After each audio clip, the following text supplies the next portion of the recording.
Alors, nous disons bonjour ce matin. Nous vous saluons dans le nom précieux de notre Dieu. Il s'agit de Jésus le Christ. Nous voulons dire bonjour à nos frères et sœurs qui nous suivent de près ou de loin, à travers des réseaux sociaux. Nous saluons notre voisinage que nous invitons en ce moment précis à partager cette bonne nourriture du Christ, sa parole qui s'est donnée tout à l'heure. Alors, pour nos frères et sœurs, vous qui nous écoutez, prenez bic et feuille pour noter. Si vous pouvez aussi enregistrer, faites-le. Afin que après, vous puissiez encore écouter et réviser tout ce que vous avez noté avec la Sainte Bible. Christ nous bénisse. Christ nous bénisse. Christ nous bénisse. On peut lui dire Amen fortement. Est-ce qu'on peut lui dire Amen fortement?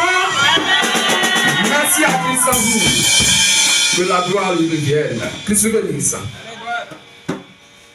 Alors, frères et sœurs, ce matin, notre Dieu va nous parler d'un thème très capital, un thème important, un thème que beaucoup de personnes sur la terre, inclus des humains, n'arrivent pas à comprendre. À moins que le Christ t'ait ouvert l'esprit, alors sois heureux, sois heureuse d'écouter et d'entendre ce thème. Et notre Dieu, ce matin, va donc développer ce thème pour nous amener à comprendre combien de fois l'être humain, dans son engagement vis-à-vis du Christ, pour l'amour qu'il a pour ce vétérinaire Dieu, voulant être sauvé, jeûnant, priant, en tout cas étant prêt pour le Christ, mais malheureusement, qui est trompé, mais malheureusement, qui est dans la fausse adoration, malheureusement, qui adore Satan sans le savoir. Et notre rôle, nous, ministère de la voix de minuit, Matthieu verset à 6, c'est d'ouvrir l'esprit à nos frères et sœurs, partout dans le monde entier, de par l'écoute de sa parole. Selon Luc 24, 45, si le Dieu de la Bible t'a pas ouvert l'esprit, tu ne peux pas comprendre. Tu vas lire la Bible comme un roman.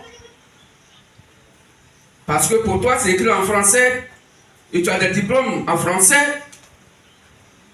Donc tu penses que tu as compris. Non, c'est une erreur très grave. Dieu, il faut le comprendre dans son propre langage et par l'explication de sa parole que lui-même il donne dans la Sainte Bible. Raison pour laquelle, frères et sœurs, beaucoup de personnes sur la terre, croyants et croyantes, pensant être chrétiens, chrétiennes, avec toute leur motivation, seront déçus à la fin des temps, quand le Christ, d'un moment à l'autre, va t'appeler à lui, de par la mort physique, ton âme va se présenter au devant de lui. La seule question que tu vas te poser, la question majeure, quand tu étais sur la terre, qu'as-tu fait de ma parole? L'as-tu accepté? As-tu marché selon elle? C'est ça qui est important. Vous voyez, ce dimanche, beaucoup de lieux de prière, habituellement appelés les églises, dans ce monde des dominations religieuses, les lieux de prière sont remplis. Ça chante, ça danse. Des prédicateurs prêchent. Et ils sont fiers. Parce que pour eux, ils sont en train d'adorer le véritable et Dieu, c'est Jésus-Christ. Avec toute la confiance et l'assurance. Croyant être sauvés. Mais malheureusement, frères et sœurs, ils sont éloignés du Christ. Ils sont éloignés du paradis. Pourquoi? Parce que le chemin à suivre pour être sauvé, que le Christ a tracé dans la Bible, et qui est la doctrine du Christ, qu'il a confiée à ses premiers disciples, les apôtres, n'est pas respecté dans ces lieux de prière, habituellement appelés les églises. Où il y a des grands intellectuels, des grands hommes, des grandes femmes, des gens qui ont de la grande connaissance de ce monde. Mais, quant à la parole du Christ, quant à la vraie adoration du Christ, ils sont éloignés de lui. Que Dieu bénisse. Amen. C'est pourquoi aujourd'hui, notre Dieu voudrait ouvrir l'esprit de l'un et de l'autre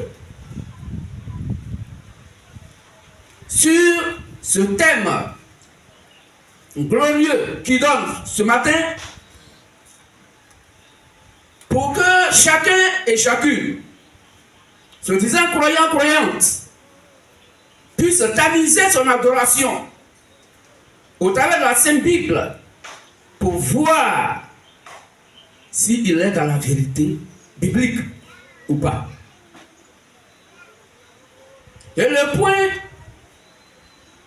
le plus important que le Christ ce matin va toucher, c'est le baptême. Car le Christ dit, aucun bon arbre ne peut produire de mauvais fruits. Et aucun mauvais arbre ne peut produire de bons fruits. Vous les reconnaîtrez par leurs fruits. Vous les reconnaîtrez par leurs œuvres. Ceux-là que la Bible appelle les brigands, les grands chemins, les grands mercenaires, les meurtriers de la parole, ceux-là qui tuent la vérité biblique pour imposer leur propre pensée dans l'adoration, pour imposer la tradition des hommes dans l'adoration. Ainsi, selon la Bible, eux-mêmes étaient conscients qu'ils ne vont pas au paradis et que leur destination c'est l'enfer. Selon Matthieu 23, 13, ils vont séduire une foule de personnes et empêcher ceux-mêmes qui veulent aller au paradis d'y aller pour qu'ils puissent les accompagner à l'enfer. Christ nous bénisse. Il dit, vous les rencontrez par leurs œuvres, leurs fruits, par leur adoration. Parce que la maquette de la vraie adoration a été confiée au premier disciple de Jésus le Christ, de par le Saint-Esprit. Et c'est à partir de Acte 2 que l'église du Seigneur Jésus-Christ est née. C'est à Acte 2 que le vrai baptême a été instauré, institué par le Christ. Et nous allons lire ça. Nous allons prendre Acte 2, 36 à 38, jusqu'au verset 41. Et comme aujourd'hui, le thème que notre Dieu nous donne est le vrai baptême. Le vrai baptême. La Bible va nous démontrer comment le Seigneur Jésus le Christ, après sa mort et sa résurrection, d'abord, qui sont ceux à qui il a confié le baptême d'eau, à qui il a remis, ou il a donné ordre de faire le baptême d'eau. Que signifie le baptême d'eau? Qui peut être baptisé? Et aujourd'hui, au travers de cette grande question posée, au travers de la Sainte Bible, frères et sœurs, nous allons prendre simplement ce point concernant le baptême pour savoir qui a la vraie adoration et qui a la fausse adoration. Car le Christ dit, car l'heure vient et l'heure est déjà venue, où les vrais adorateurs adoreront le Père en esprit et en vérité. Et c'est là les adorateurs que le Père demande. Voici ce que dit Jean 4, 23, 24. Donc frères, nous allons lire le premier verset. Acte 2. Acte 2. Le verset 36. Verset 36. 38. Au verset 38. Que toute la maison d'Israël sache donc avec certitude que Dieu a fait Seigneur et Christ, ce Jésus que vous avez crucifié. Après avoir entendu ce discours, ils eurent le cœur vivement touché. Ils dirent à Pierre et aux apôtres, hommes frères, que ferons-nous? Pierre leur dit, répentez-vous et que chacun de vous soit baptisé au nom de Jésus-Christ pour le pardon de vos péchés et vous recevrez le don du Saint-Esprit. Amen. Amen. Donc voici, le jour de la Pentecôte, le Saint-Esprit venant poser les bases du vrai christianisme. Et surtout, pour le point concernant le thème du jour, le vrai baptême, suppose dire et dit qu'il y a donc des faux baptêmes. C'est dans Acte 2 que le Saint-Esprit, au travers de notre frère, notre précieux frère, Simon-Pierre, rempli du Saint-Esprit, va donner la bonne nouvelle que c'est ce Jésus que vous avez crucifié là. La promesse qu'il nous a faite, cette promesse qui est qu'il vient vers nous de par sa parole, afin que le Saint-Esprit pour nous montrer la voie du salut, afin d'appeler ses fils et ses filles à lui, car disait-il dans la parole, je suis venu chercher et sauver ce qui était perdu. C'est ce Dieu-là qui était esprit pour sauver ses siens est devenu un être humain, un parent rédempteur, afin que par ses maîtres ici nous soyons guéris et que ce sang étant versé, nous avons maintenant la rémission de nos péchés. Ainsi, il vient maintenant vers nous sous forme de sa parole prêchée, afin qu'il puisse demeurer désormais en nous. C'est pourquoi il a tracé la voie dans Acte 2 en disant au travers de nos frères, nos précieux frères, Simon-Pierre, repentez-vous et faites-vous baptiser au nom du Seigneur Jésus-Christ pour le pardon de vos péchés. Ainsi vous recevrez le don du Saint-Esprit. Car la promesse a été faite pour vous, pour vos enfants et pour beaucoup des grands nombres de personnes que notre Dieu appellera. Et il fit cette mise en garde pour dire, sauvez-vous de cette génération perverse. Et la Bible dit, les recommandations que le Saint-Esprit a manifestées ce jour au travers des apôtres, les premiers disciples, ils ont baptisé des frères et des sœurs le même jour, là, sans coup de base, sans coup de baptême, sans coup de catéchuménat. Parce qu'ayant entendu l'évangile, leur cœur était touché. Et eux-mêmes ont demandé, qu'est-ce qu'on doit faire? Et si Christ, au travers de Simon-Pierre, va leur présenter la voie à suivre. Et ce jour, 4000 personnes, 3000 personnes ont été baptisées, 3000 âmes baptisées, ce même jour-là, sans cours de baptême, sans cours de catéchuménat. Ils n'ont pas fait 6 mois, ils n'ont pas fait 5 ans, non. Le même jour-là, Christ nous bénisse. Alors, quand nous scannons dans les assemblées d'église de ce monde, et que nous regardons dans le scanner de la Sainte Bible, pour ce qui concerne le baptême d'eau, qui est un engagement de bonne conscience envers Dieu, et ce baptême d'eau que Christ a institué, selon Romains 6, à partir du verset 3 à 6, nous fait comprendre aisément que le baptême typifie mourir avec Christ et ressusciter avec lui. C'est en lui que le baptême est fait. Et c'est en lui que nous ressuscitons. Que se bénisse.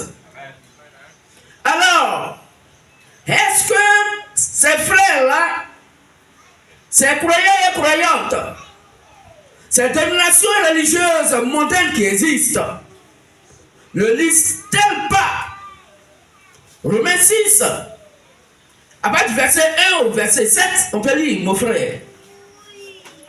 Pourtant, ils lisent cela. Mais pourquoi ne comprennent-ils pas?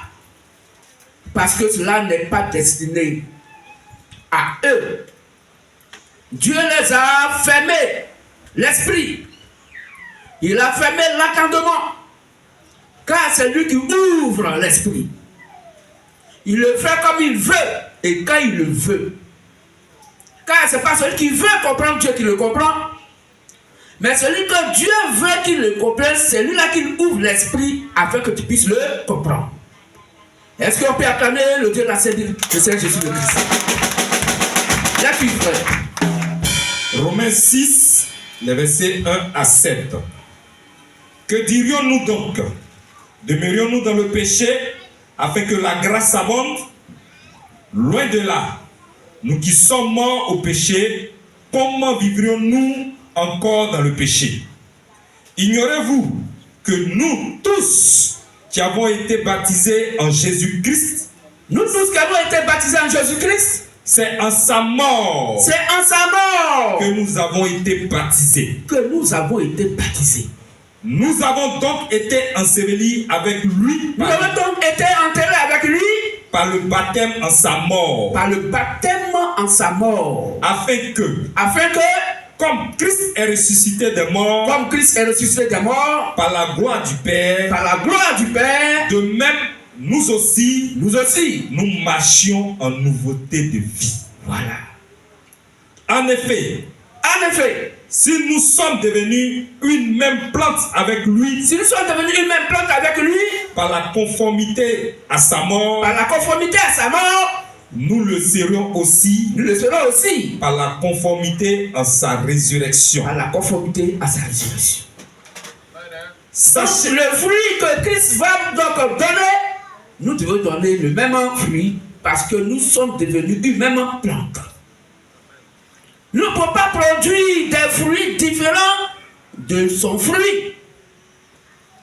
Continue, frère. Sachant que notre vieil homme a été crucifié. Oui, voici le vrai sens du baptême. Notre vieil homme a été crucifié avec lui par l'eau du baptême. Afin que le corps du péché fût détruit. Ainsi, le corps du péché est détruit. Pour que nous ne soyons plus esclaves du péché. Voilà. Car celui qui est mort est libre du péché. Amen. Amen. Donc, frères et sœurs, voici le sens réel du baptême d'eau. Être baptisé au nom du Seigneur Jésus-Christ ou pour le nom du Seigneur Jésus-Christ. Mais pourtant, frères et sœurs, Jésus le Christ,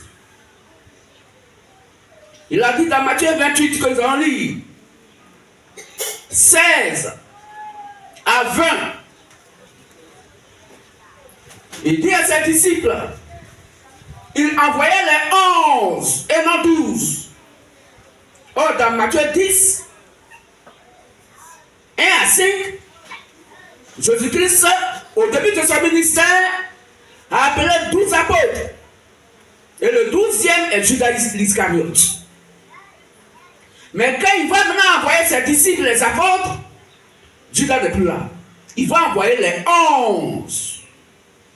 C'est aux 11 qu'il a donné l'ordre du baptême. C'est aux 11 qu'il a expliqué le baptême d'eau de par le Saint-Esprit. Quand il dit, moi je m'en vais, mais quelqu'un viendra après moi, le Saint-Esprit. Son rôle, c'est de vous conduire dans toute la vérité. Or, la vérité, c'est la parole de Dieu, dans Jean 17, 17. Et quand le Saint-Esprit est descendu dans Acte 2, il a conduit les 11 dans la vérité biblique. Là, tu frère. Matthieu 28, le verset 16 à 20. Les 11 disciples allèrent en Galilée. Ils étaient combien? 11. Sur la montagne que Jésus leur avait désignée. Quand ils le virent, ils se prosternaient devant lui. Ils se prosternaient devant le Seigneur Jésus le Christ. Mais quelques-uns eurent des doutes. C'est toujours comme ça. Jésus, s'étant approché, leur parla ainsi. Il leur parla ainsi. Tout pouvoir m'a été donné dans le ciel, et sur la terre. Allez. Il a dit allez. Faites de toutes les nations des disciples. Oui. Les baptisant au nom du Père. Au nom du Père. Du Fils. Et du Saint-Esprit. Et enseigne-leur à observer tout ce que je vous ai prescrit. Et voici, je suis avec vous tous les jours jusqu'à la fin du monde. Amen. Amen. Frère, pour notre curiosité, Jésus le Christ, il dit à ses disciples, baptisez, allez faire des nations des disciples, allez prêcher la bonne nouvelle, baptisez-les au nom du Père, du Fils et du Saint-Esprit. Frère, viens, tu as dit le haut là, c'est accordé, c'est au pluriel. Parce que Père, c'est un nom commun. Fils, c'est un nom commun. Saint-Esprit, c'est un nom commun composé. Donc, si on doit faire le baptême au nom du Père, au nom du Fils, au nom du Saint-Esprit, et qu'un être humain va être baptisé au nom de trois dieux, il y a un problème. Parce que c'est ce que nous voyons aujourd'hui dans ce monde, où des baptêmes sont faits par l'ordre d'un Dieu trinitaire. Est-ce que le honneur est accordé au pluriel? Non. AU. AU. Donc, et le nom est accordé au pluriel? Non. Sans S. Au nom et au singulier. Pour dire le nom là, il est le Père. Le même nom là, celui qui est le Fils. Le même nom là, celui qui est le Saint-Esprit. C'est pas trois dieux. C'est pourquoi le nom n'est pas accordé au pluriel. Mais qui est le Père? Qui est l'attribut du nom de la personne? Qui est ce Fils? Et qui est le Saint-Esprit? Le nom là, c'est qui? Que je bénisse. C'est pourquoi nous allons prendre le de Ésaïe 9, à part verset 4.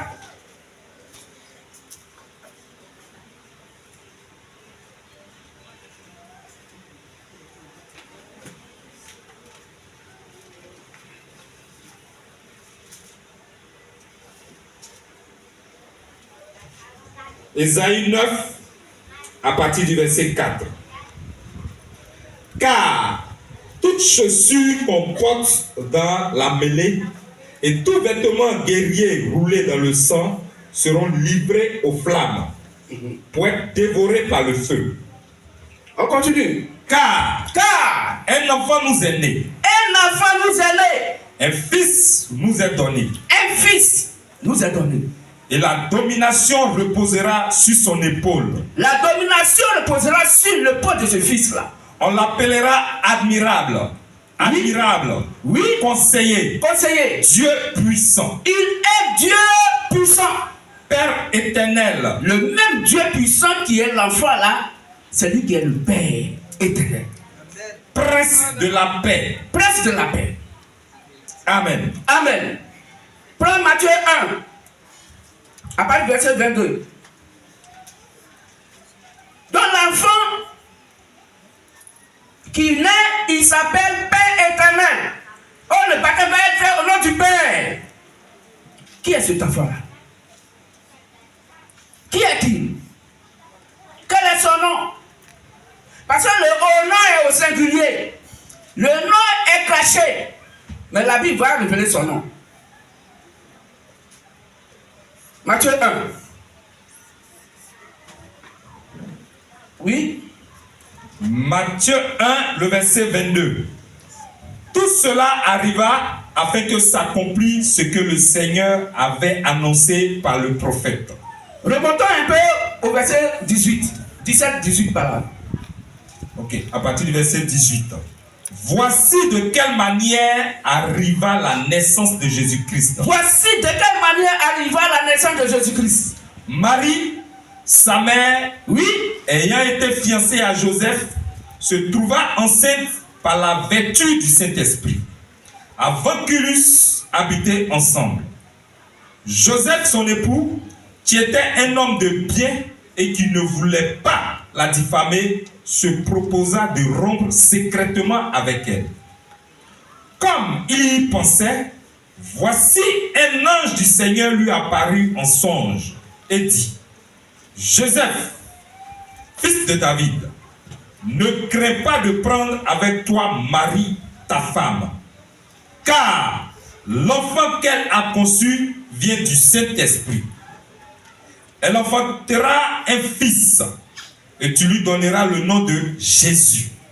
C'est lui qui sauvera son peuple de ses péchés. Tout cela arriva afin que s'accomplisse ce que le Seigneur avait annoncé par le prophète.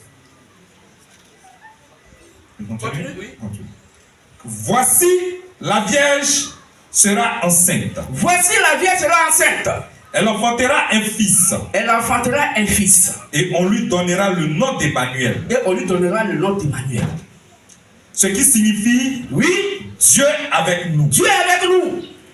Joseph s'étant réveillé fit ce que l'ange du Seigneur lui avait ordonné. Et il prit sa femme avec lui. Mais il ne la connut point jusqu'à ce qu'elle eût enfanté un fils, auquel il donna le nom Jésus. Amen. Amen.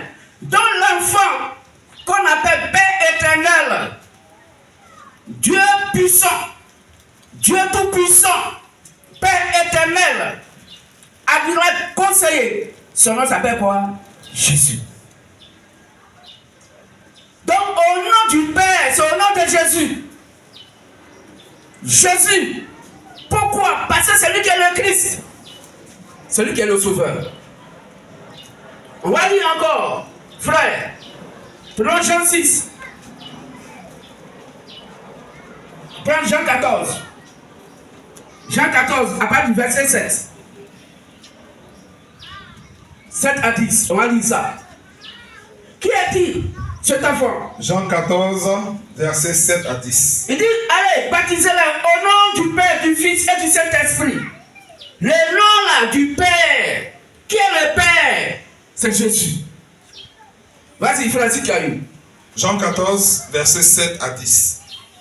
Si vous me connaissiez, Il dit, si vous me connaissiez, vous connaîtriez aussi mon Père. vous connaîtriez aussi mon Père. Voici ce que le Seigneur Jésus le Christ dit.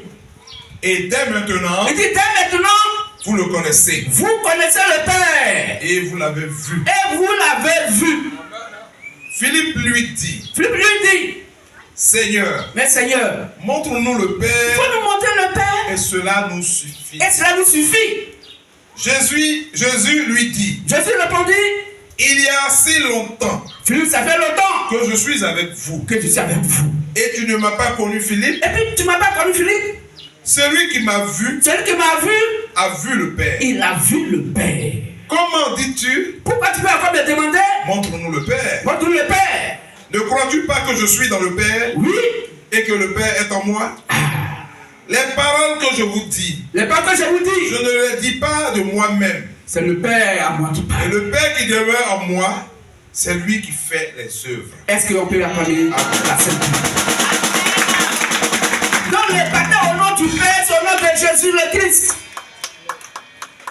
C'est ce Dieu-là, à son nom que le baptême se fait.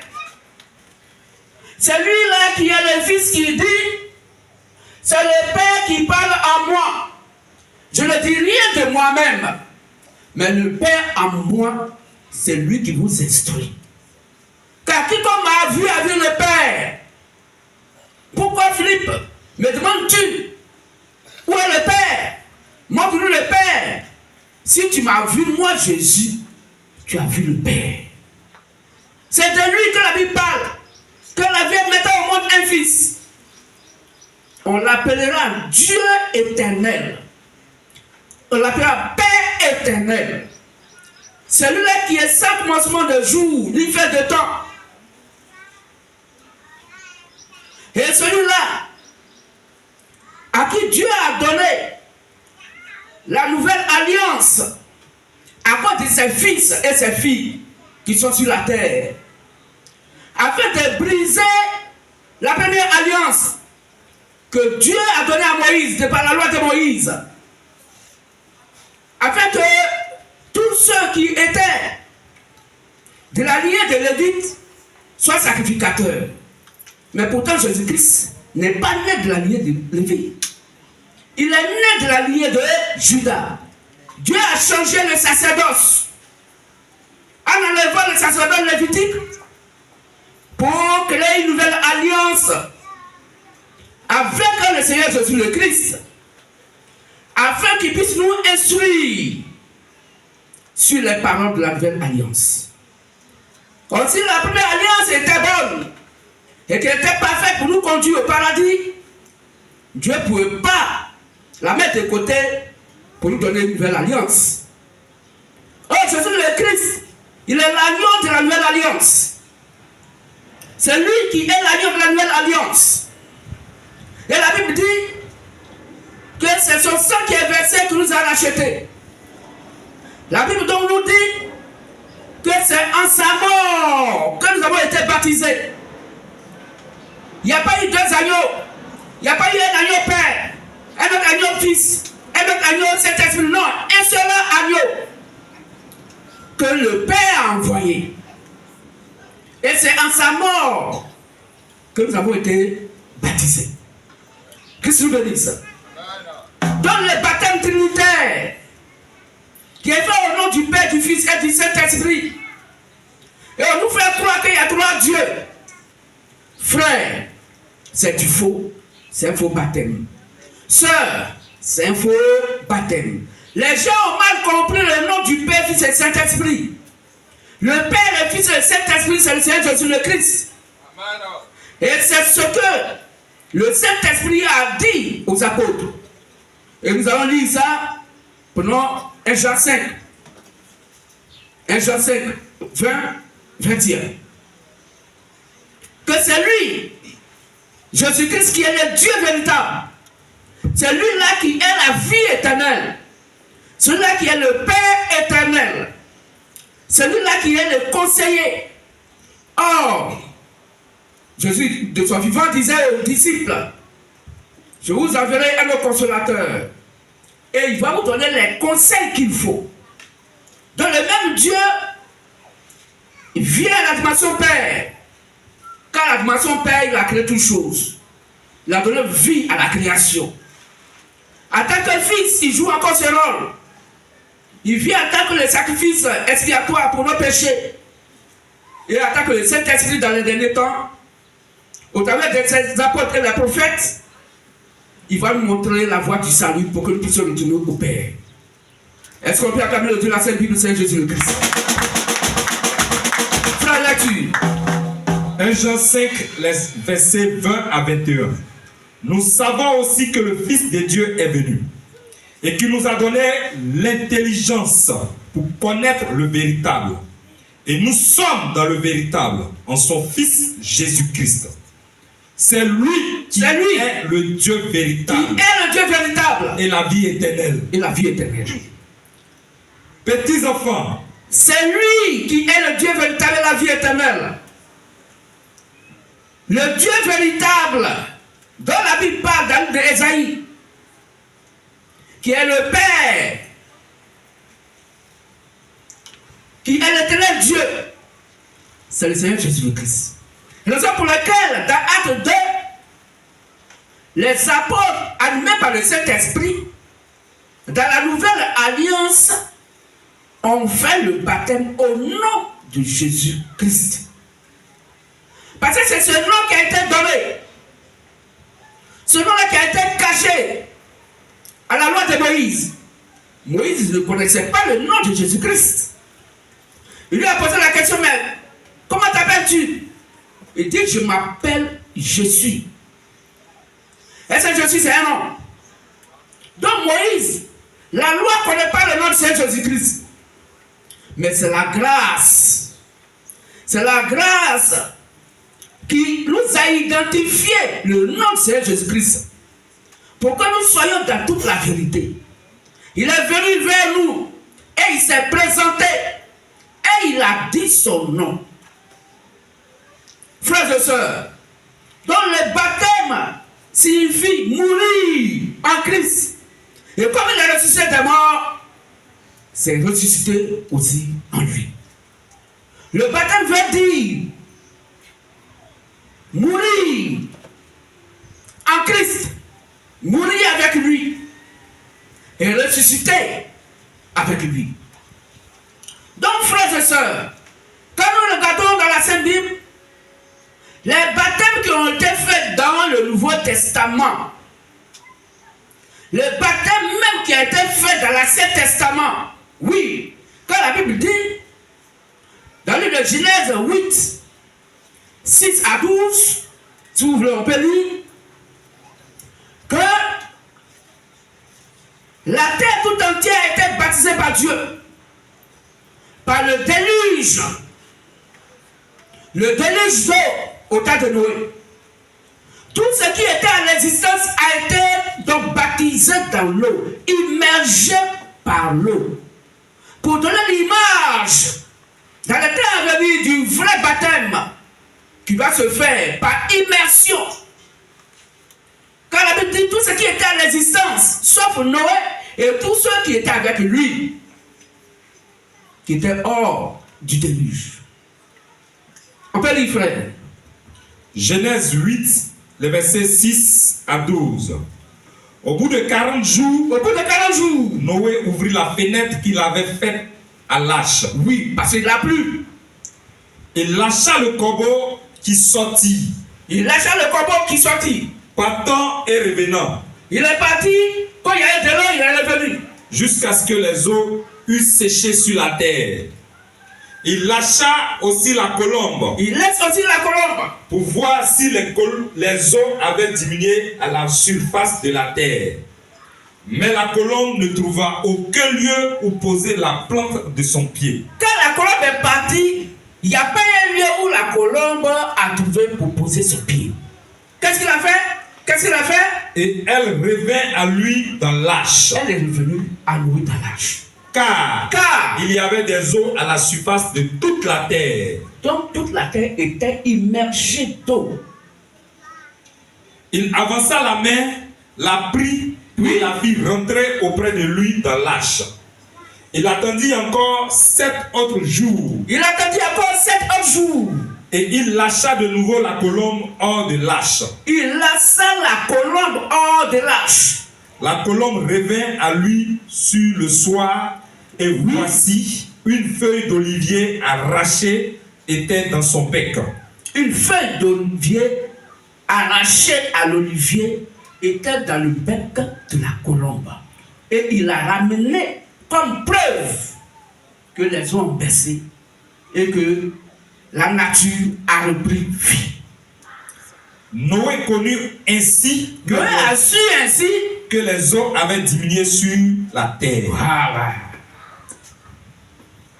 Il attendit encore 7 autres jours. 7 autres jours. Et il lâcha la colombe. Et il va lâcher encore la même colombe. Mais elle ne revint plus à lui. Il n'a plus revenu. Est-ce qu'on comprend? Donc quand Noé a lâché le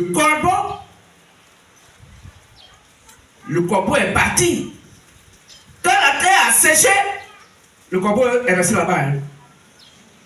Le corbeau a commencé à manger tout ce qui est vert, tout ce qui est en putréfaction, les animaux morts, tout ce qui est en tout cas.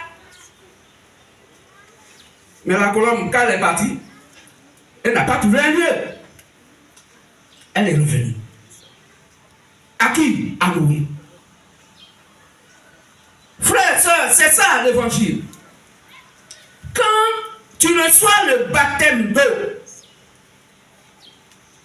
et que tu es touché par l'évangile qui est prêché et que ton cœur est vivement touché, ton cœur ne peut pas t'amener à manger un évangile pourri. Tu sors de l'évangile pourri. Mais quand tu as un esprit de corbeau, quoi qu'on te dise la vérité biblique, tu vas retourner encore à la saleté. Tu vas retourner encore au faux évangile.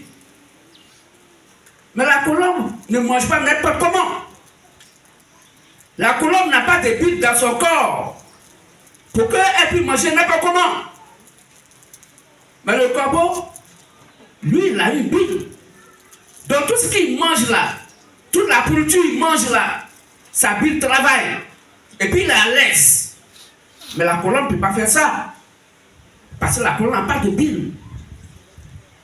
C'est pourquoi, quand elle a vu tous ces cadavres des animaux qui sont à la surface de la terre, elle a vu ce faux évangile dénominationnel pourri de par le mensonge religieux. La colombe dit, ça c'est pas mon évangile. Quand la Bible dit, selon Matthieu 4,4, l'homme ne se nourrit pas de pain seulement, mais de toute la parole. Quand la colombe est partie, elle a vu que cet évangile n'a rien à voir avec la doctrine de Christ. La colombe est revenue. Qu'est-ce que tu veux dire ça? Et vers le soir, Noé, qui est le type du vétérinaire Dieu, le prophète de Dieu, va lâcher la colombe. Quand la colombe est venue vers le soir, elle a apporté une feuille d'olivier. Or, nous savons que la plante d'olivier, appelée donc l'olive, a son sein de l'huile. L'huile typifie le Saint-Esprit. Or, vers le soir, la lumière paraîtra. Pour parler de l'évangile du 7e et dernier prophète messager, William Harold Branham, qui sera venu vers nous. Parce que la feuille verte de la colombe typifie la vie. La couleur verte typifie la vie. Donc une nouvelle alliance prend le jour. Un évangile nouveau. Un évangile qui nous conduit à Christ. La colombe apporte l'évangile de la nouvelle alliance. Pour que désormais, nous soyons rassurés que les eaux, la colère de Dieu s'est apaisée. Quand il a lâché la colombe, elle est partie. elle n'est plus revenue. Parce qu'elle a apporté l'évangile qui doit changer notre comportement, notre manière de vivre. Afin que le vieil homme, détruit par l'heure du déluge, donc par l'heure du baptême, quand tu te baptises, le vieil homme soit détruit. Il faut qu'il pourrisse et qu'il disparaisse dans ta vie. Et que quand la colombe, l'évangile, va planer au-dessus de toi, il puisse tirer cette feuille verte d'olive en toi pour marquer que la vie qui est la parole du Christ demeurant en toi, alors tu as la chance de ton salut. Est-ce qu'on peut acclamer le véritable de Seigneur Jésus-Christ?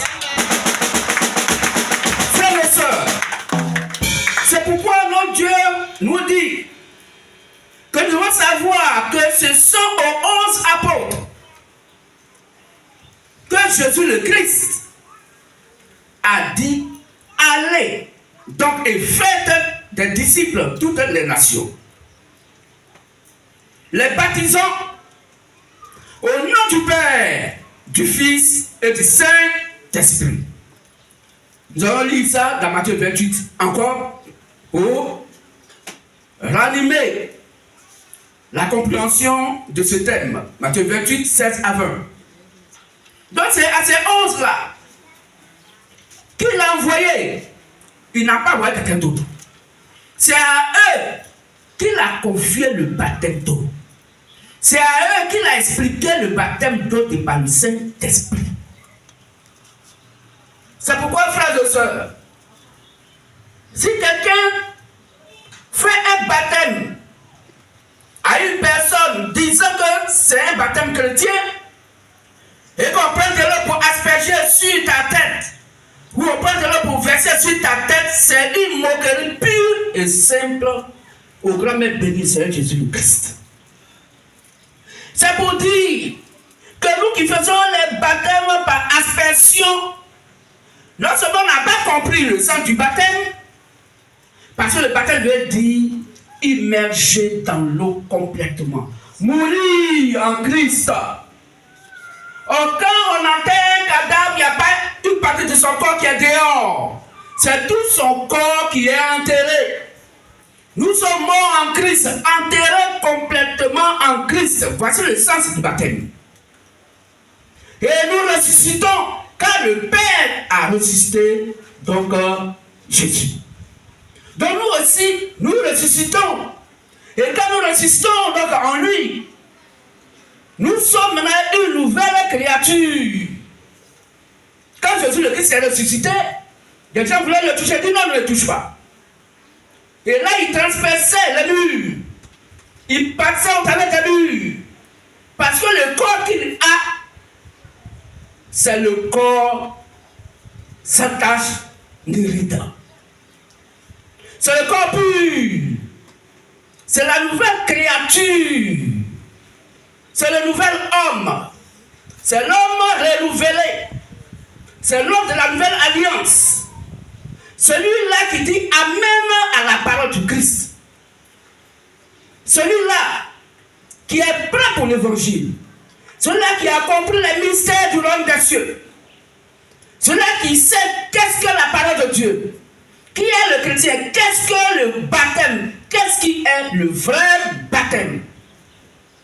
Et qui marche conformément à cela. Parce qu'être baptisé, ce n'est pas un diplôme, hein? Ce n'est pas une formalité. Être baptisé, il y a des questions que tu te poses. Tu ne vas plus jamais retourner encore comme un corbeau à la religion, à ta pensée humaine. Oui. Mais c'est un engagement de bonne conscience que tu prends envers Dieu, de bonne conscience envers Dieu. Oui. 2 jours, 3 jours, quand Satan te dit bonjour, ton visage est serré. Nous, on a pensé que Dieu est ici là. On a dit que cela faisait de grands miracles. Hein. Moi, je suis venu pour qu'il puisse décanter ma situation. Moi, je vais voyager. Moi, je vais avoir un femme. Je vais avoir mari. Je vais avoir femme.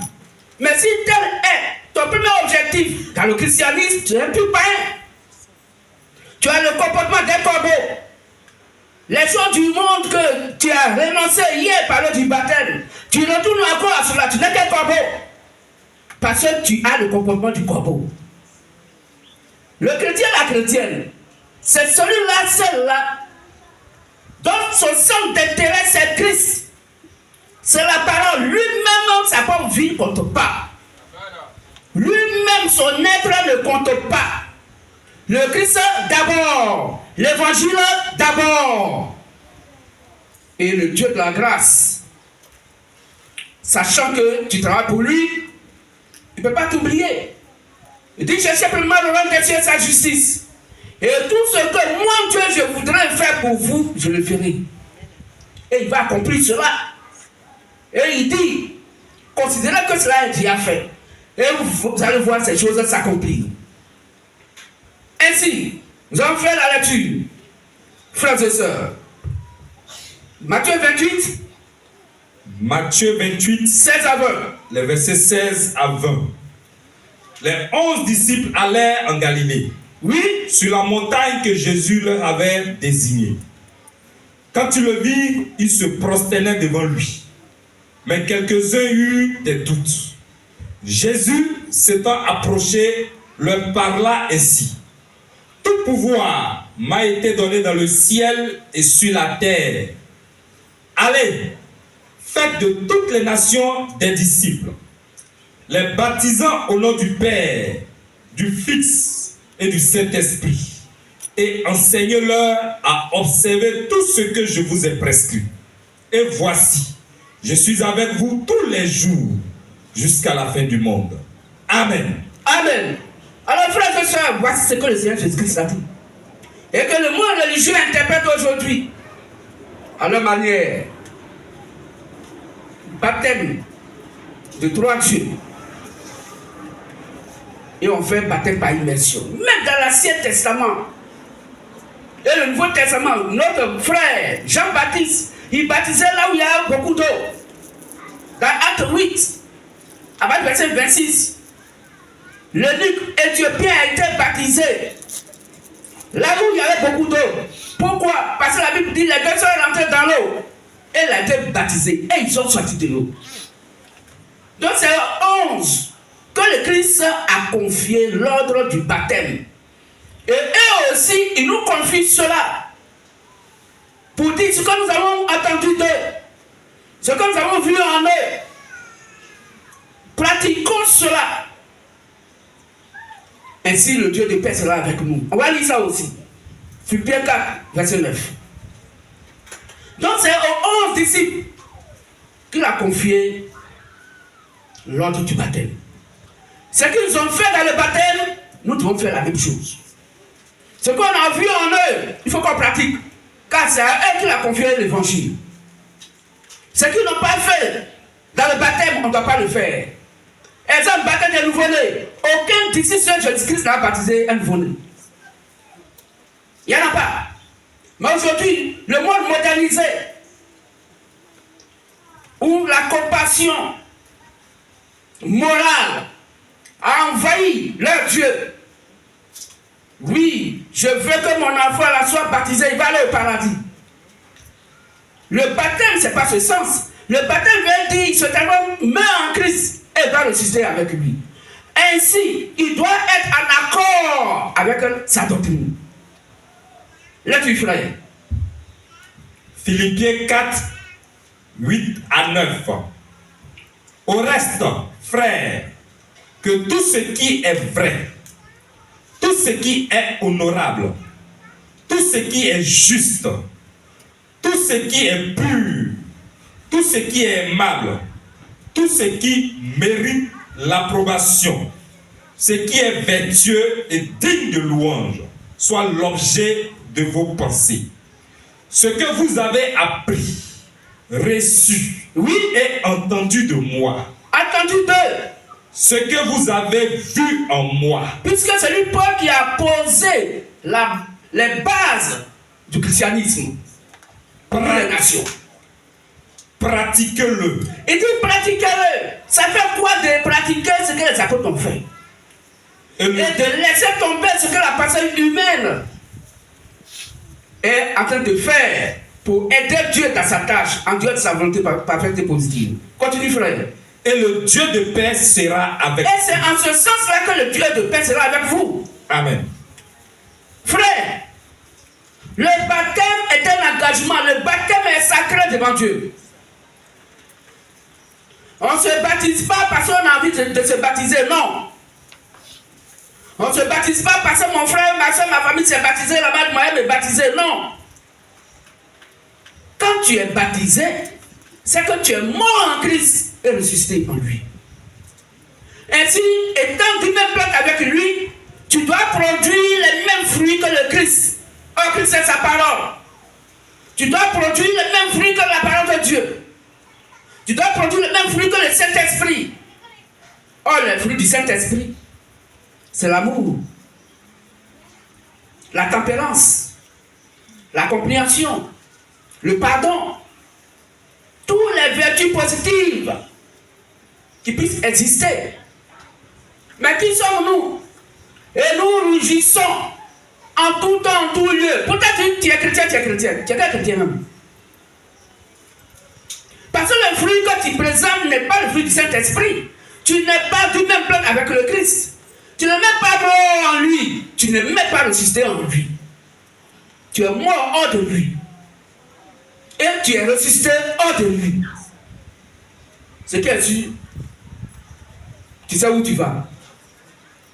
Que tu bénisses ça. Frères et sœurs, ce thème nous interpelle, nous tous, qui avons été baptisés par le baptême d'eau en Christ. Si hier tu ne savais pas, aujourd'hui là, il faut comprendre que le baptême est sacré. Que tu bénisses ça. C'est pourquoi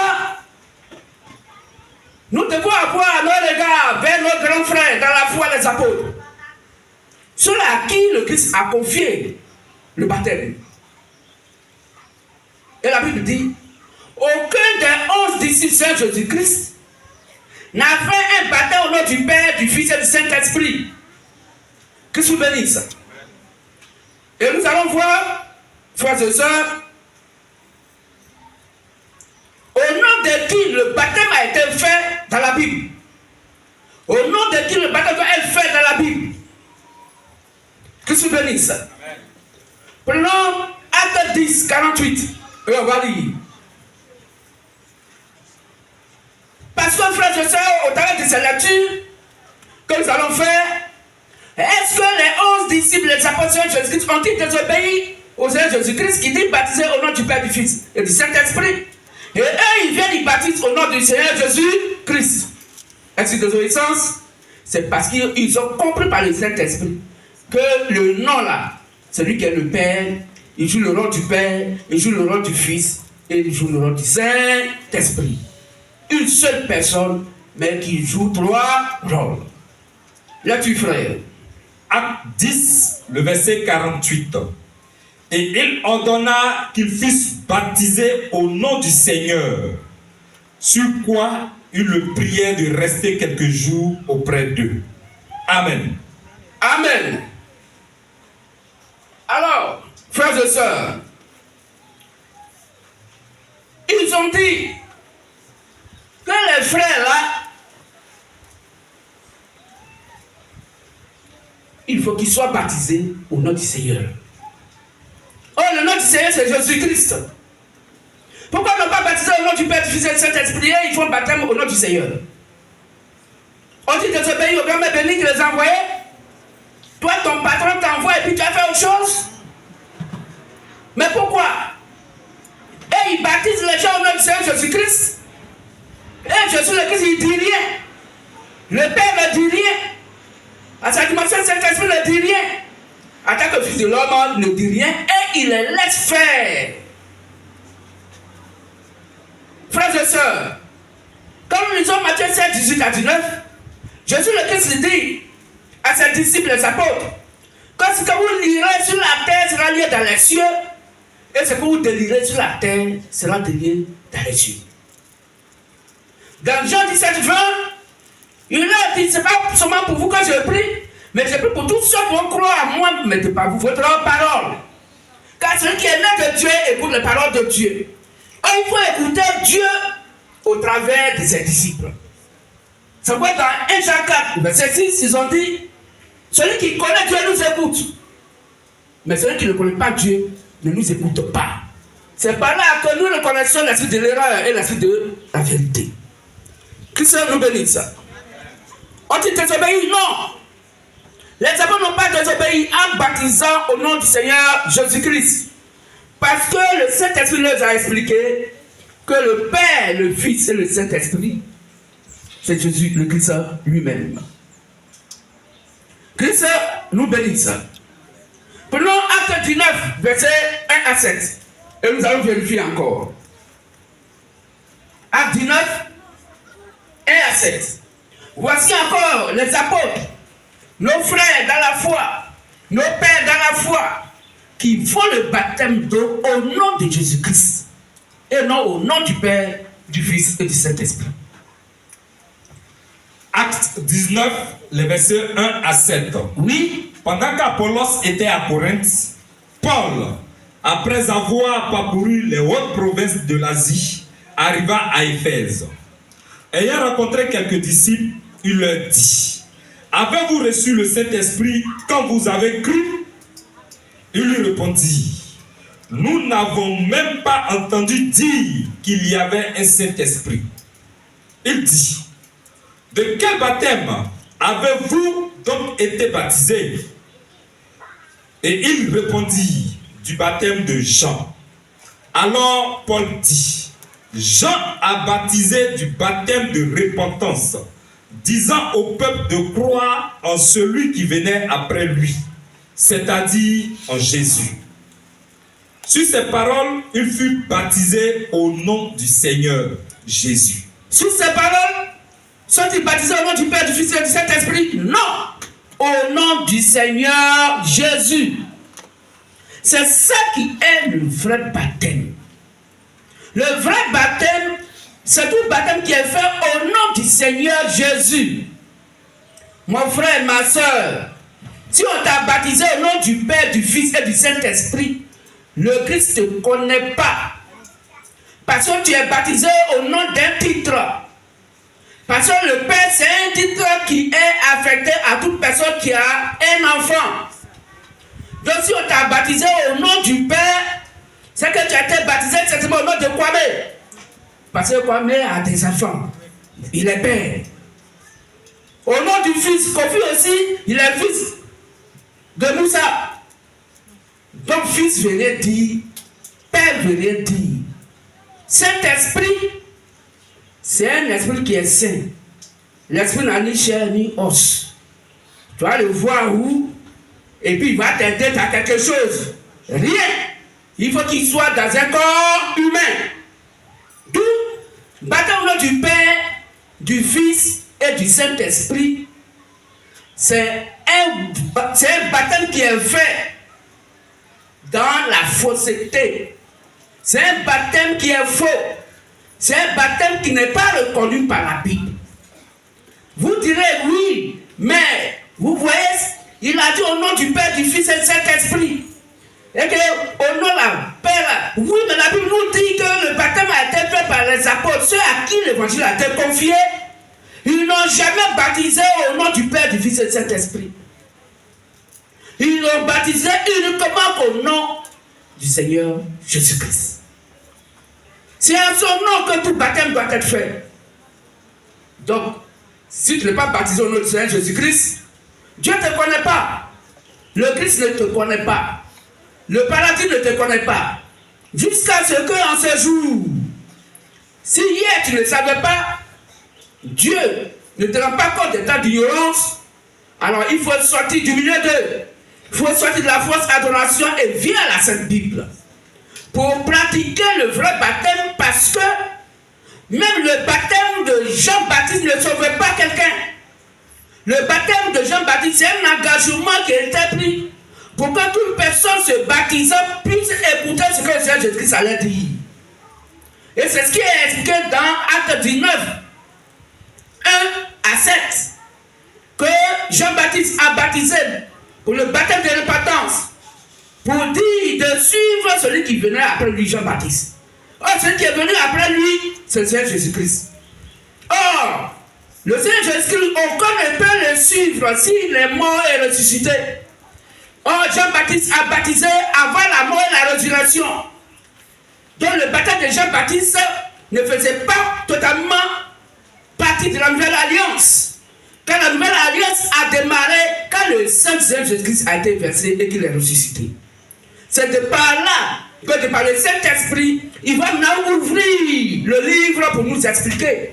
Car l'agneau qui a été immolé, son sang qui est versé, il fut le seul qui a pu regarder le livre, qui a ouvert le livre pour lire le livre. Il a lu de par le Saint-Esprit, et c'est ce que la Bible nous dit dans Apocalypse 1, 2 à 3. Heureux celui qui lit et heureux celui qui écoute. Que tu bénisses. Frères et sœurs, voici le sens réel du baptême. Le baptême veut dire que je suis baptisé en Christ. Mon vieil homme est donc détruit par le sang de Christ, car c'est en lui que je suis baptisé. Et je prends vie, une nouveauté de vie. J'établis la nouvelle alliance avec le Christ, afin que désormais ma vision des choses, mes actes et tout ce que j'ai à faire, que je fais sur la terre, soit en accord et conforme à sa volonté parfaite et positive. Voici le sens réel du baptême. Frère et soeur, tu as été baptisé. Est-ce que ceci est dans ta vie? Si ce n'est pas ça, il faut le voir. Que se bénisse. Hier, on ne savait pas, mais aujourd'hui, nous savons. C'est pourquoi, quand on te dit, frère, tu es chrétien, tu es baptisé, toi-même, avant de dire oui, il faut que tu saches que tu vis la sanctification de l'évangile. Parce que c'est là le baptême nous amène. Le vieil homme, Dieu va mourir avec ses mauvais comportements. Et l'autre Dieu, de par le communiqué qui est passé tout à l'heure, parle à ses fils et à ses filles. Là, il explique réellement le sens du baptême. Où tu dois payer un engagement devant le Dieu de la Bible. Pour dire que les mauvaises choses que je fais hier, je ne le fais plus. Et je mets mon âme au devant du Dieu de la Bible. Pour dire que le sang de Christ, ce n'est pas un sang de mouton. Quelqu'un va prendre pour faire ses réunions comme il veut. Ce n'est pas un sang où quelqu'un peut s'amuser comme il veut. Même son nom est tout puissant. Pour dire, oh Jésus, et Seigneur, c'est ton ami. Vous allez jouer bien ensemble. C'est parce que vous ne savez pas l'engagement que vous avez pris envers ce Dieu. C'est parce qu'on n'a rien compris. Sur le baptême, c'est des larmes qui coulent. Le Seigneur est mort de la mort la plus honteuse, la plus atroce. Aucun sur la terre d'entre nous n'est mort de cette manière. Et ça va s'amuser. Et chacun vit sa vie. J'ai fait ma vie, chacun vit. Prenons la vie du Christ. Comprenons le sens réel de son baptême. Il a même dit aux enfants de Zébédée qui leur maman négociait que l'un soit assis à sa gauche ou à sa droite. Il dit, mais pouvez-vous être baptisé du baptême auquel je dois être baptisé tout à l'heure? Il dit oui, vous voyez. Parce que j'aurai un objectif à atteindre. Il va au paradis. Il dit oui, d'accord, je comprends que vous pouvez le faire. Mais le fait d'aller au paradis, ça soit à ma gauche ou à ma droite, cela ne dépend pas de moi. Ça dépend de ceux qui sont morts en moi et qui sont ressuscités en moi et qui portent le même fruit que moi. Car chaque arbre doit produire selon son espèce, selon sa sémence et selon sa saison. De quels fruits sommes-nous là? Et nous produisons des fruits d'amertume. Nous produisons des fruits de colère. Chrétien, chrétienne, je suis baptisé. Mais tu n'es pas encore baptisé. Tu t'es mouillé. Tu avais chaud, on t'a mouillé. Parce que tu n'as rien compris du baptême du Seigneur Jésus le Christ. Surtout le vrai baptême. Que je bénisse. Donc, tu as plongé dans l'eau. On nous plonge dans l'eau physique. C'est pas grave. J'aime me baigner. Il y a d'autres même qui sont maîtres piscine. Et quand on le met dans l'eau, il se sent à l'aise. Mais la Bible dit le baptême que tu es en train de faire là, c'est dans le sang de Christ que tu es en train de plonger. Sang de quelqu'un, mais pas ton sang. Dans le sang de quelqu'un. On lui a ôté la vie parce qu'il a voulu, à cause de nous. Et puis, on s'amuse avec. Est-ce qu'on comprend mieux? Et puis, on s'amuse avec. Quand notre Dieu donne un communiqué, venez, vous devez faire telle chose, faisons telle chose. Et puis, chacun à son niveau, à la je m'en fous, à la manière, laissez aller, ta. Mais il a besoin de toi. Tu as pleuré dans son sang, non? Son sang t'a touché. Il ne faut pas te baptiser. Il ne faut pas être baptisé. Parce que le baptême, ce n'est pas un mode de vie où chacun va faire son modèle de baptême. Non. C'est un engagement de bonne conscience envers Dieu. Et quand on prend 1 Pierre 3, verset 21, qu'on va lire, la Bible nous dit, au temps de Noé, des enfants innocents sont morts par l'eau du baptême. Dieu a baptisé la terre pour qu'elle puisse faire ressortir de nouvelles plantes. Oh, n'oublions pas que le corps humain est tiré de la terre. Et tout ce qui vivait sur la sphère de la terre, tout a été détruit. Mais pourquoi, ayant eu l'eau du baptême du Christ, nos crabes avec lesquels, dans nos mauvais passés, avec lesquels on était encore hier, on les met dans des coffres forts et on rentre dans le sang de Christ et puis on le sort avec. Et tu libères ton crabe. Et puis tu dis, je suis baptisé. Tu es baptisé où? Tu n'es pas encore baptisé. Parce que tu n'as pas compris le sens réel du baptême. Que se bénisse. Oui, tu peux dire, frère.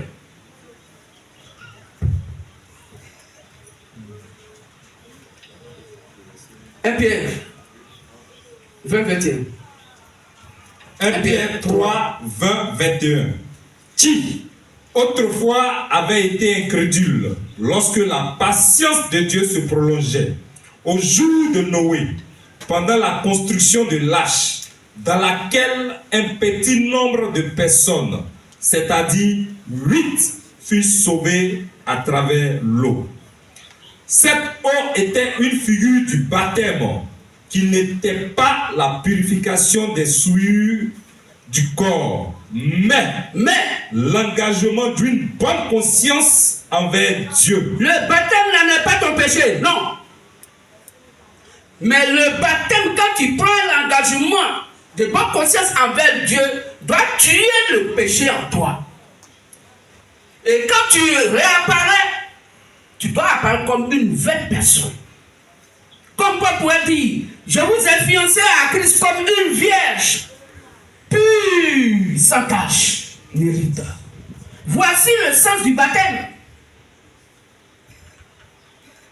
Et qui maintenant vous sauve, vous aussi, par la résurrection de Jésus-Christ. Voilà. Amen. Amen. Tu peux plonger dans son sang, d'accord. Tu es mort à son sang, plongé, d'accord. Mais quand il est ressuscité, est-ce qu'il est ressuscité avec toi? Ou bien, parce que la résurrection témoigne la nouveauté de vie. Tu as lors du baptême, on te met dans l'eau. Tu prends les photos. Tu vas coller dans tes albums chez toi à la maison. Photos de souvenirs. Dieu n'a pas besoin de photos de souvenirs. Est-ce que tu es ressuscité avec lui? Est-ce que ta vie a changé? Elle est en Christ. C'est de ça qu'il s'agit. Est-ce que ton nouvel homme vit? L'homme est renouvelé en écoutant l'évangile. Tu as accepté de te baptiser. Tu es baptisé. Mais étant baptisé, on t'a fait ressortir de l'eau. Oui, ton corps est ressorti de l'eau. Le même vieil homme, au lieu de le laisser dans l'eau là, tu as attrapé les narines du Saint-Esprit et tu as étouffé le Saint-Esprit dans l'eau et le vieil homme, tu l'as fait ressortir. Lui là, tu ne peux pas le laisser. Il dit à son alors. Et puis tu es fier et tu es baptisé. Tu prends ces photos de baptême, Facebook, plein de commentaires. Alléluia, alléluia. C'est quel alléluia? Il n'y a rien à louer ici. Parce que ton vieil homme est ressorti. Tu ne l'as pas laissé mourir dans le sang du Christ. Est-ce qu'on comprend un peu le thème? Si on comprend le thème, on va acclamer Jésus-Christ. Je crois que ça ne vous blesse pas. C'est ce qui est bien. Acclamez-le fortement, frères et sœurs. C'est le sang du baptême. C'est ça là, le baptême qu'on a reçu là. Voilà ça. Hier, on ne savait pas. Aujourd'hui, on sait. Donc le sang de Christ, dans lequel on a été plongé, et qui a tué le vieil homme, qui a fait pourrir la manne qui est tombée hier. Tu dois manger la manne du jour. Tu dois manger l'évangile du jour. Tu dois accepter l'évangile du jour. On ne peut pas chauffer l'évangile, on ne chauffe pas la manne. C'est pas pour dire à Moïse, non. Comme le peuple là ne ramasse pas la manne pour la garder. Car chaque jour, moi Dieu, je vais faire descendre la manne. Car à chaque époque vient un évangile pour les âmes de cette époque. Et écoutez l'évangile de votre époque. Et vous aurez la vie. C'est ça qui fait de nous le nouvel homme. L'homme renouvelé. L'homme sans tache ni ride. La femme sans tache ni ride. Aimant l'évangile. Et pratiquant la doctrine du Christ. Et le Saint-Esprit en lui, en elle, est content, fier. Le Christ est fier de toi. Parce que, à cause de l'évangile, ton corps savait dire. Oui. Au lieu de te pomader avec toutes les pommades du monde entier, il faut te pomader avec les versets bibliques. Il faut lire les messages de notre Dieu. Mais quand on rentre dans ton salon, même les bouteilles de pommade sortent depuis la chambre conjugale, et puis même d'autres même sont en garde-vous au salon. Avec toutes les couleurs qu'il faut. C'est vrai, Dieu a dit tu es maison, mais tu n'as qu'une maison spirituelle. Hein? Maçon fait peinture des maisons. Toi encore tu fais peinture de ton corps. Est-ce que tu as le paradis? Jamais. Ton vieil homme, son côté maçon peintre là, il est ressorti de l'eau du baptême. Il fallait l'acidifier là-bas. Ça ne blesse pas, hein? Acclamons le Dieu de la Bible. Qu'est-ce que tu bénis ça? Frères et sœurs, c'est des comportements que nous avons. On pense que ça veut rien dire. On pense que ce n'est pas important dans le christianisme. Pourtant, pour notre Dieu, c'est important. C'est ça le vieil homme qui doit partir. Les rouges à lèvres, ça doit partir. Parce que tu as été baptisé. Il faut que tes rouges à lèvres soient le sang de Christ. Et le sang de Christ, c'est sa parole, c'est son esprit. C'est la manifestation de sa parole. C'est la chrétienté. Le comportement dit de la chrétienté. C'est tous ces phares qu'on va voir dans votre âme, dans votre homme intérieur et votre homme extérieur. Au lieu d'avoir les phares inutiles de ce monde. Et qui font que de loin, vous êtes repérés. Frères et sœurs, soyons repérés de par la parole de Dieu, de par le Saint-Esprit. De telle sorte que quand quelqu'un nous regarde et dit voici un chrétien, voici une chrétienne, de par nos comportements, nos manières de vivre, parce que le baptême a eu un vrai sens dans notre vie. Que se bénisse. Que se bénisse. Ou bien le baptême là, c'est bon. Que se bénisse. Est-ce que ça peut aller? On pourra l'acclamer fortement. S'ils sont fiers et contents de ce message. C'est un message blessant. Mais c'est pas pour nous. C'est toujours pour nous rappeler les choses. Ce qu'on ne savait pas hier, ou bien qu'on n'avait pas bien compris. C'est normal que ça soit ainsi. Parce que l'évangile évolue. Donc la vérité évolue avec le temps. Aujourd'hui, nous sommes des frères, des sœurs, maintenant adultes dans l'évangile. Parce que ça fait longtemps que nous sommes là, que Christ nous donne sa parole. C'est pourquoi nous devons marcher conformément à cela pour faire plaisir à notre Dieu et non à un être humain. Christ nous bénisse. Alors les 11 disciples de Jésus-Christ ne l'ont pas désobéi. Vous comprenez? La Bible nous a bien expliqué que c'est le nom qui était caché qui a été révélé par le Saint-Esprit dans Acte 2 au travers des disciples de Jésus-Christ.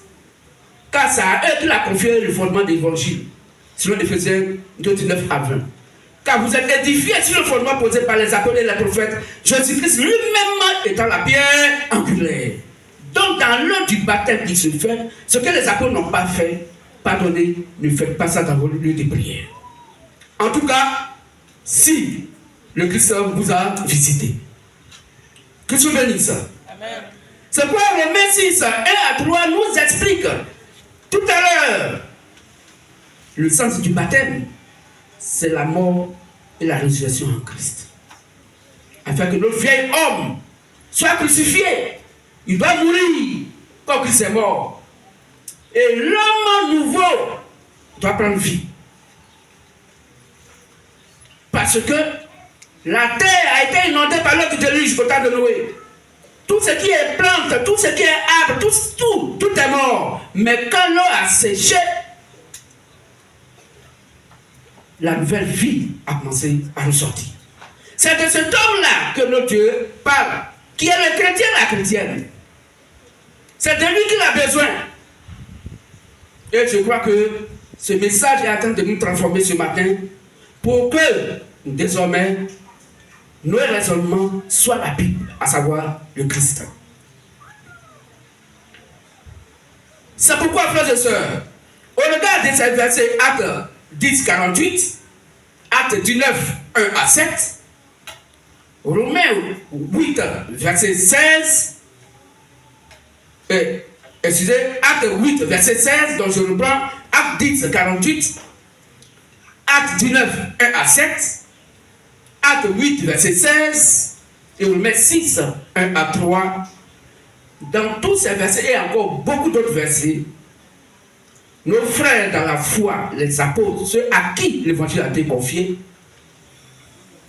ont tous baptisé tous les gens de leur époque au nom du Seigneur Jésus-Christ. Christ nous bénisse. Conclusion. C'est le baptême au nom du Seigneur Jésus-Christ qui est le vrai baptême.